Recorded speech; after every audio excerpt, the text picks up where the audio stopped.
নমস্কার, তিয়াশা রান্নাবান্নাতে আপনাদের সবাইকে স্বাগত। আজকে শেয়ার করব শীতের নানান সবজি দিয়ে এগ চাউমিনের রেসিপি। খেতে কিন্তু এটা দুর্দান্ত স্বাদের হয়। এইভাবে যদি আপনারা কোনোদিনও না বানিয়ে থাকেন তাহলে কিন্তু বানাতে পারেন। আর চাউমিনটাও কিন্তু একদমই ঝরঝরে হয়। এই স্টেপগুলো ফলো করলে কিন্তু একদম ঝরঝরে হবে। যাদের চাউমিন বানাতে গিয়েও অনেক সময় ডেলা পাকিয়ে যায়, তাদের জন্যও কিন্তু এই রেসিপিটা এইভাবে বানালে কিন্তু একদম ঝরঝরে থাকে। তো তার জন্য সবার প্রথমে আমি একটা পাত্রের মধ্যে বেশ খানিকটা পরিমাণে জল আর সাদা তেল আর নুন দিয়ে চাউমিনটাকে সেদ্ধ করে সাইডে তুলে রেখে দেবো জল ঝরিয়ে। তারপর কড়ার মধ্যে তেল দিয়ে একটা ডিম দিয়ে নুন দিয়ে একটু ডিমটাকে ঝুরি ভাজা মতন করে নেব।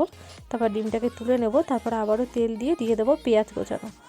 একটু বড় সাইজের পেঁয়াজ দিয়েছি, একটু বড় বড় করে কেটে নিয়েছি। পেঁয়াজটাকে খুব বেশি ভাজবো না, হালকা ভাজা ভাজা হলে এর মধ্যে গাজর, বিনস আর মটরশুঁটি দিয়ে দেবো। আপনারা যে কোনো আপনাদের পছন্দ মতন সবজি কিন্তু এর মধ্যে অ্যাড করতে পারেন। তারপর স্বাদ মতন নুন দিয়ে এটাকে কিন্তু খুব ভালো মতন করে ভাজা ভাজা করে নেব।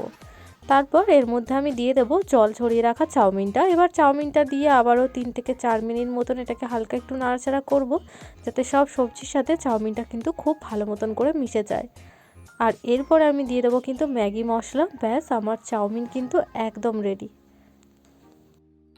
রেসিপিটা যদি আপনাদের ভালো লাগে তাহলে কিন্তু অবশ্যই লাইক, কমেন্ট আর সাবস্ক্রাইব করবেন।